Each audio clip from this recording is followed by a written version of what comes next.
Welcome back, Rankers. Big week this week for me, anyway. Been travelling with David Meerman Scott, who's out here in Australia doing his real-time media and real-time marketing masterclass, and been in Brisbane and Sydney in the last week and met some great people. Digella Bakes of Baked Relief fame, Marketing Is Us, Anne Sorensen, Melanie Splice, heaps of great people. And David is in Melbourne today, and I'm afraid if you're watching this show now, you're missing out on David Meerman Scott's masterclass in Melbourne.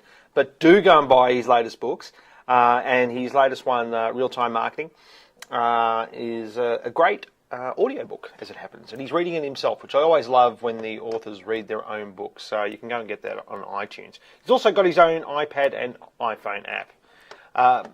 But one of the case studies that David uses in his books, and he was talking about yesterday, is from this dentist, Helene Smith. She's a cosmetic dentist out of Boston. And the story he tells about Helene Smith is about an ebook that she produced, which was right outside the box for her profession, and how it basically got her ranked helped get her ranked really well for the phrase cosmetic dentist Boston. And so I went to have a look at her site during David's masterclass. And unfortunately, at the moment, she's not ranking for that phrase. So I thought, I wonder why that is. So I went and had a look.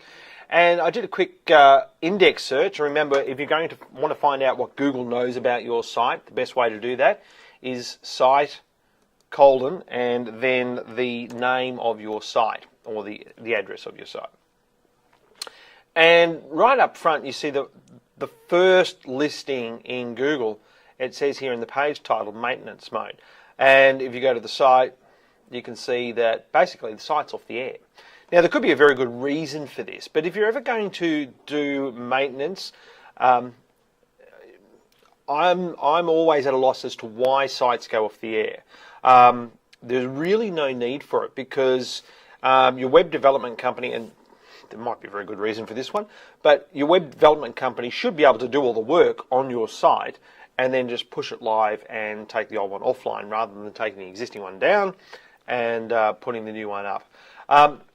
But if something like that does happen, or she might be moving to another site and this is a transition period or whatever, if that is the case, you can see here there's about 766 results in Google for that web address, which means Google thinks there's about 766 pages on that site. And what you should do if you are moving to a new site, and we've been through this before, is 301, permanently redirect all of these old pages to their new equivalent pages. Don't just redirect all these pages to the front page of the new site. Make sure that they're redirected to their equivalent. And there's a lot of great content, from what I can tell, on here. Now, if it's actually a crisis situation and something's happened and the site's gone down, or if you're a bit stupid like me, about 5 years ago, I accidentally deleted a whole directory and couldn't get it back because I didn't know how at the time to get it back in the Linux environment, the shell environment that I was working in. So what did I do? Well, handily, I don't even know that's a word, but I'm going to use it anyway. Google has a thing called the cache. So what you can do sometimes, and Helene, if this is a crisis situation, I hope it's not, you can go to the Google cache and grab your page. It's still there. And it will be there until the next time Google tries to crawl that page and finds out that it isn't there, and then it will disappear. So you've got a limited amount of time to do that. But given that Google does know there's 766 pages, a lot of which I think are coming from a forum on your site, then you will be able to go in and grab that content and just repurpose it on the new site, if that is in fact what you're doing. And Helene, if you are watching this and you're having trouble, just let us know. We'll help you out. And speaking of things disappearing, we got slapped this week. Well, actually, it was probably last week when I wasn't watching. But our Google Places account got suspended. Now, as you know, many of you might know, is that Google Places has annoyed me over the years. And it's still doing so. And over the years, we've had reviews from happy clients being deleted and removed, and that's happened more than once. It's happened again in this situation. We've had people leave comments, and all of a sudden, Google's deleted them for no apparent reason. And then back in November, when we moved office from Carrum Downs to our new office here in Mount Waverley, we put another entry in, tried to update the existing one, couldn't do it, put another entry in. Anyway, we've been ranking in places in the top 3 for SEO for a couple of months, even though Google hadn't picked up the changes we'd made. Now, finally, they've picked up the changes we've made and they've suspended our account. The reason that they've suspended our account is because of this. They've said the term Google is not allowed in our listing.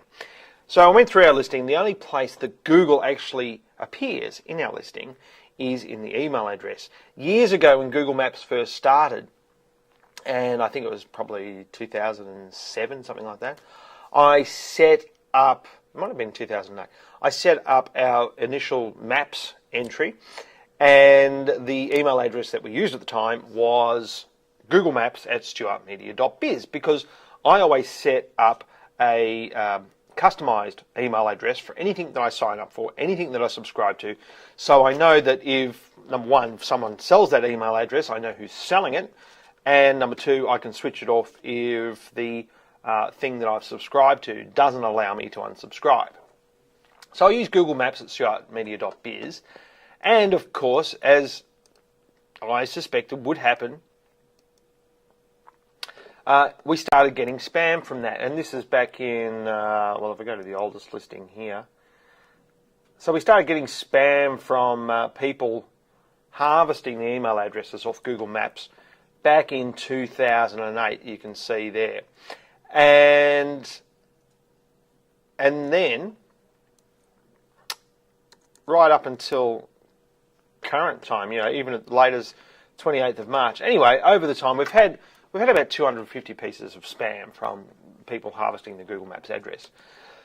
So that is the only place that the word Google actually appears in our places listing, yet Google thinks that we're trying to scam the system, and as such has suspended our account. Thank you very much, Google. There's a message for you. Thank you. So, if at any time that you think you've been hard done by Google, well, you actually might be right. You may have actually been hard done by. So sometimes it pays to be paranoid, I think, is the essence of this week's show. And just to finish up, revisiting last week's show, we did on myfine.com and showing you how it wasn't appearing in pages from Australia. Well, unfortunately now we rank number 3 for myfine.com in pages from Australia. And of course, myfine is still nowhere to be found because they haven't gone into Google Webmaster Tools and said, Google, this site is for Australians. And that is it for this week's show. Hope to see you next week, and hope to see you at Meerman Scott today. Thanks very much. Bye.